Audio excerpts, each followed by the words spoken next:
अस्सलामुअलैकुम जी। Welcome back to other video. क्या हाल चाल है? मैं भी ठीक हूँ, आप भी ठीक है, बट लगता है ओप्पो ठीक नहीं है। एक और इंट्रोड्यूस फ़ोन करवा दिया, मतलब एक और फ़ोन इंट्रोड्यूस करवा दिया है। मतलब वीवो बोल रहा हूँ, ओप्पो ठीक नहीं है। ओप्पो के हाल है वो काफ़ी ज़्यादा अच्छे हैं, तभी नए नए फ़ोन इंट्रोड्यूस करवा रहा है। अपना एक नया स्मार्टफोन इंट्रोड्यूस करवा दिया है जिसका नाम है ओप्पो A5 प्रो। इसके बारे में आज की इस वीडियो में डिटेल में बात करने वाला हूँ। क्या इस फ़ोन की तरफ जाना चाहिए, क्या इसकी तरफ जाना चाहिए, किस यूज़ के, अगर आपका यूज़ नॉर्मल है, डे टू डे टास्क के लिए, गेमिंग है, मतलब किस यूज़ के लिए इस स्मार्टफोन की तरफ जाना चाहिए, सारे डिटेल मैं आपको आज की इस वीडियो में बताने वाला हूँ। अपना पर्सनल ओपिनियन आपके साथ शेयर करूँगा। अगर तो आप इस फ़ोन को लेने की सोच रहे हो तो मेक श्योर इस वीडियो के एंड तक लाजमी देखना। ये 5-10 मिनट की वीडियो होगी, इस वीडियो को लाजमी देखना। देखो लोग क्या करते हैं, अनबॉक्सिंग के स्मार्टफोन की या फिर कोई भी चीज़ हो, कोई भी फ़ोन हो, स्मार्टफोन की अनबॉक्सिंग जाकर देख लेते हैं और फ़ोन को फिर जाकर ख़रीद कर ले आते। तो भाई प्रॉपर रिव्यू देखा करो, तब ये डिसाइड किया करो। और आज की इस वीडियो को देखने के बाद मैं आपको ये क्लियर कट आंसर देने वाला हूँ, क्या इस फ़ोन की तरफ जाना बेहतर है या फिर नहीं। मेक श्योर वीडियो एंड तक जरूर देना। आप पसंद आता तो लाइक करके चैनल को लाजमी सब्सक्राइब करना, क्योंकि काफ़ी मेहनत लगती है वीडियो बनाने में, ख़ास तौर पर इस फ़ोन के ऊपर, ऐसे फ़ोन के ऊपर। हम बढ़ते डायरेक्ट वीडियो की तरफ और बात करते हैं इस फ़ोन के बारे में। तो लेट्स स्टार्ट दी वीडियो। सबसे पहले ये स्मार्टफोन 2 वेरिएंट के साथ लॉन्च हुआ है पाकिस्तानी मार्केट के अंदर। 8 GB रैम, 128 GB रोम, जिसकी प्राइस रह गई है 50,000 रुपीज़। दूसरा वेरिएंट है 8 GB रैम, 256 GB रोम, जिसकी प्राइस रह गई है 55,000 रुपये। आफ्टर डिस्काउंट आपको मतलब 2 से 4 हज़ार का डिस्काउंट वगैरह भी आपको देखने को मिलता है ऑफलाइन, या फिर नहीं मिले तो कोई मसला नहीं, इसी में ख़रीद लेना। खैर इस स्मार्टफोन को लेकर भाई काफ़ी ज़्यादा मार्केटिंग की जा रही है 4 प्रो फीचर्स को लेकर। इसमें कोई एआई फीचर्स भी हैं, कुछ वाटर प्रूफ वाले फीचर्स भी हैं, कुछ ड्यूरेबिलिटी को लेकर फीचर भी हैं। वो मैं आगे चल के मज़ीद डिटेल में डिस्कस करता हूँ। ये जो 4 फीचर हैं, 4 प्रो फीचर हैं, बेसिकली इसका नाम ओप्पो A5 प्रो। इनका बस चलता तो भाई आगे फीचर भी लगा देता है कि प्रो फीचर। खैर मजाक कर रहा हूँ, मतलब लाइक मार्केटिंग इन लोगों ने इतनी करी है, तो लाइक प्रो फीचर जिसको नहीं भी पता ना स्मार्टफोन का, उसको भी ये याद हो गए हैं। खैर बैक डिज़ाइन की बात करूँ, सबसे पहले बैक प्लास्टिक की यहाँ पर देखने को नहीं मिलती है। देखने में look like a plastic, but यहाँ पर है लेविगन लेदर यूज़ किया गया है। हाँ, फ्रेम प्लास्टिक का है, बॉक्सी फ्रेम है, और डिज़ाइन जो इन हैंड फील है वो काफ़ी बेहतरीन आती है। हाँ, डिज़ाइन लुक लाइक अ ओप्पो A3, जो कि 1-2 साल पहले लॉन्च हुआ था। इससे पहले जो लॉन्च हुआ था ओप्पो A3 या फिर ओप्पो A3 प्रो था, मुझे एग्जैक्टली याद नहीं, बट उससे थोड़ा बहुत 90% उस जैसे ही डिज़ाइन है। बट जो फ्लैश लाइट का जो फ्लैश लाइट का जो डिज़ाइन है ना, वो थोड़ा बड़ा कर दिया गया है as compare to Oppo A3 इस ओप्पो A5 प्रो में। ओवरऑल डिज़ाइन बेहतरीन डिज़ाइन किया है। पीछे बैक एकदम सिंपल रखिए, कोई इतना ज़्यादा शौक चंचल वाला यहाँ पर डिज़ाइन आपको देखने को नहीं मिलता है। फ्रंट डिस्प्ले की बात करूँ, यहाँ पर एक 720p की रेजोल्यूशन वाला डिस्प्ले है, जो कि 6.67 इंचेस का एक IPS LCD को लेकर आता है।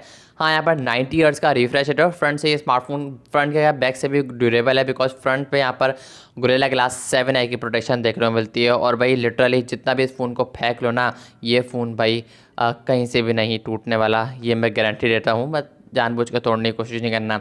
1000 निट्स की पीक ब्राइटनेस है, जिसकी वजह से अगेंस्ट द सनलाइट है, जो इसका ब्राइटनेस मोड है, वो आपको कोई भी ट्रैवल करता हुआ नज़र नहीं आएगा। आप against the sunlight, direct sunlight में भी स्मार्टफोन को यूज़ कर सकते हो। ओवरऑल फ्रंट पे आपको बेजल वगैरह, चिन वगैरह देखने को मिलते हैं। ये चीज़ मुझे थोड़ी बहुत डिसअपॉइंटिंग लगी और डिस्टर्बिंग लगी। लाइक जब अगर आपको ऐसे चीज़ पसंद नहीं है, लाइक बेजल वगैरह वाले, चिन वाले पसंद नहीं है स्मार्टफोन, तो बंदा लाइक इरिटेट होता थोड़ा, यार ये क्या निकले में सेट हो जाते बड़े बड़े मोटे मोटे। तो लाइक मुझे खुद नॉच वाले, चिन वाले, बेजल वाले स्मार्टफोन पसंद है। It's depend on you. बाकी कलर शार्पनेस की बात करूँ तो IPS पैनल है डेफिनेटली। अब एमोलेड तो है नहीं भाई, कलर्स बेहतरीन होंगे, शार्पनेस ओवरऑल IPS के लिहाज से ये स्मार्टफोन ठीक कलर्स प्रोवाइड करता है। और एंड्रॉयड 15 के साथ आता है, फन टच OS 15 के साथ आता है। अब अपडेट कितनी आएंगी, ये चीज़ कहीं पर भी यहाँ पर आपको मेंशन देखने को नहीं मिलती हैं। परफॉर्मेंस वाले साइड की बात करो तो जो इंटरनेशनल मार्केट, मतलब जो बाहर की कंट्रीज़ में स्मार्टफोन लॉन्च हुआ है, वो 5G वाले चिपसेट के साथ लॉन्च हुआ है। बट अनफॉर्चुनेटली यहाँ पर एज यू नो के 4G वाले चिपसेट के ज़्यादातर स्मार्टफोन लॉन्च होते हैं। तो यहाँ पर स्नैपड्रैगन का 7S Gen 1 यहाँ पर प्रोसेसर, सॉरी 6S Gen 1, 7 बोल दिया मैंने, स्नैपड्रैगन 6S Gen 1 लगाया गया जो कि 4G चिपसेट है और ये 11 नैनोमीटर के फैब्रिकेशन पर बेस करता है। LPDDR4X रैम का सपोर्ट है, UFS 2.1 का स्टोरेज टाइप आपको देखने को मिलता है। 2,90,000 के आसपास ये तो बेंच मार्क स्कोर निकाल कर देता है, which is very decent. Basic level के आप इसके अंदर पबजी खेल सकते हो, लाइक 40 FPS जायर वगैरह आपको ये सब देखने को मिलेगा। But this phone is not specially design for gaming, this phone is specially for design for, I think so के specially design for pro feature. तो लाइक मार्केटिंग इसकी कितनी की जा रही है आगे चल के मैं आपको इसके प्रो फीचर के बारे में मज़ीद बताता हूँ। बैक पर डुअल कैमरास का सेटअप है, आई थिंक सो के 50 का मेन है।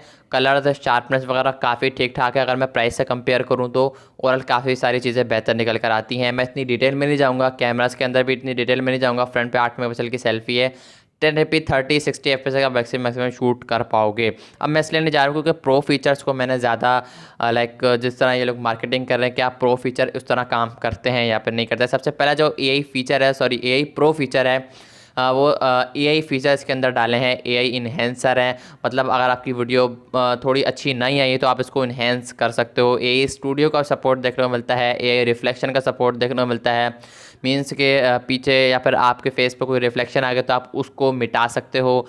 AI अनब्लर का सपोर्ट देखने को मिलता है, लाइक अगर आपकी वीडियो या फिर फ़ोटो हाथ लेते हुए हिल गया, फ़ोटो लेते हुए हाथ हिल गया तो आप उस फ़ोटो को ब्लर को अनब्लर कर सकते हो।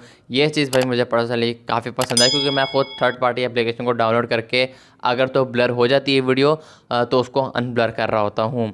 तो ये चीज़ मुझे पर्सनली काफ़ी पसंद आई, AI प्रो फीचर, ये पहला प्रो फीचर था। दूसरे प्रो फीचर की बात करूँ तो भाई यहाँ पर इस स्मार्टफोन की बैटरी है 3800 mAh की बैटरी के साथ साथ 45 वाट की फास्ट चार्जिंग का, और ये वूक चार्जिंग है। ओप्पो ये क्लेम करता है, और ओप्पो ये भी क्लेम करता है कि ये 10 मिनट के चार्ज के ऊपर 3 से 4 घंटे चल सकता है फ़ोन। ये चीज़ भाई मुझे काफ़ी शॉकिंग लगी। 10 मिनट के चार्ज के ऊपर एटलीस्ट 3 घंटे आराम से ये निकाल लेगा। अगर आपको जल्दी कहीं पर जाने की, शादियों वादियों में, कहीं पार्टी वगैरह में या फिर ऑफिस में जाना हो, एज़ यू नो पाकिस्तान में हर किसी को जल्दी होती है, तो अगर आपको कहीं जल्दी है जाने की तो आप इसको 10 मिनट चार्ज करके कम से कम भी 3 घंटा 4 घंटा आराम से निकाल सकते हो। ओप्पो ये क्लेम करता है। और बाकी ये स्मार्टफोन बैक, इस स्मार्टफोन की मैंने आपको बताया मिलिटरली, यहाँ पर मैंने आपको ये नहीं बताया अभी तक, ये स्मार्टफोन बैक से लेविंग एंड लेदर तो लेकर आता ही आता है, बट यहाँ पर ओप्पो ने इस स्मार्टफोन को बनाने के अंदर मिलिट्री लेवल इम्पैक्ट रेसिस्टेंट का यूज़ किया गया है। मीन्स कि स्मार्टफोन ड्यूरेबल काफ़ी ज़्यादा आपको देखने को मिलता है। लाइक अगर आपका फ़ोन गिरता है तो भाई इस स्मार्टफोन को कुछ नहीं होने वाला। फ्रंट पे मैंने आपको बताया था गोरिल्ला ग्लास 7 की प्रोटेक्शन देखने को मिलती है, और बैक पर आपको यहाँ पर मिलिटरी लेवल आपको इम्पैक्ट देखने को मिलेगा, इम्पैक्ट रेसिस्टेंट आपको देखने को मिलेगा। ओप्पो ये कहता है मिलिटरी लेवल इम्पैक्ट रेसिस्टेंट। तो ये चीज़ मुझे पर्सनली काफ़ी बताई, ये स्मार्टफोन काफ़ी ज़्यादा ड्यूरेबल होने वाला है। इवन अगर आपको छत पे भी फेंकोगे ना तो हल्का फुल्का साइड फ्रेम है उस पर आपको डेंट देखने को मिल सकता है, अदरवाइज़ बैक और फ्रंट दोनों से ये स्मार्टफोन एकदम मजबूत प्रोटेक्टेड है। अब बात कर लेते हैं अपने आखिरी प्रो फीचर की, जो कि पर्सनली मुझे काफ़ी ज़्यादा पसंद आया। IP66, 68, 69 की आपको रेटिंग देखने को मिलती है। अब ये 3 रेटिंग का क्या मतलब है, तो भाई ये स्मार्टफोन 69 मीन्स कि ये स्मार्टफोन 80 डिग्री तक बॉयल वाटर के अंदर सर्वाइव कर सकता है, वो भी 30 मिनट के अंदर अंदर।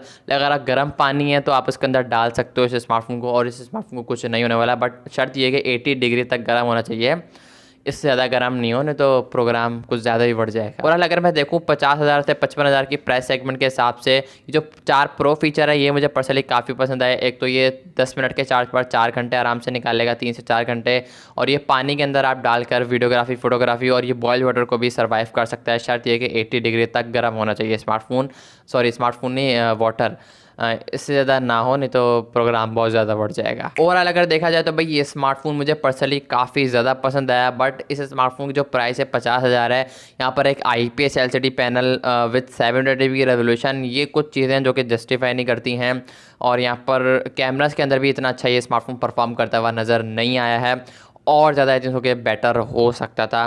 तो ये चीज़ भाई मुझे पर्सनली काफ़ी थोड़ी डिसअपॉइंटिंग लगी। एक तो बेजल चिन वगैरह 50,000 में, ये चीज़ें थोड़ी बहुत। लेकिन अगर मैं प्राइस को कंपेयर करूँ ओवरऑल स्मार्टफोन को, तो ये स्मार्टफोन एक नॉर्मल में लाया करता है, ना ज़्यादा ओवर प्राइस कंसिडर किया जाएगा स्मार्टफोन को और ना ही ज़्यादा वैल्यू फॉर मनी। हाँ, अगर आने वाले टाइम में प्राइस कट लगता है तो ये स्मार्टफोन एक बेस्ट ऑप्शन हो सकता है। आई होप कि आपको आज की वीडियो पसंद है। वीडियो को लाइक करें, चैनल को लाजमी सब्सक्राइब करना। मैं मिल दूंगा आपसे नेक्स्ट वीडियो में किसी और फोन के रिव्यू के साथ, किसी और अपकमिंग फोन के साथ। तब तक के लिए अल्लाह हाफिज़।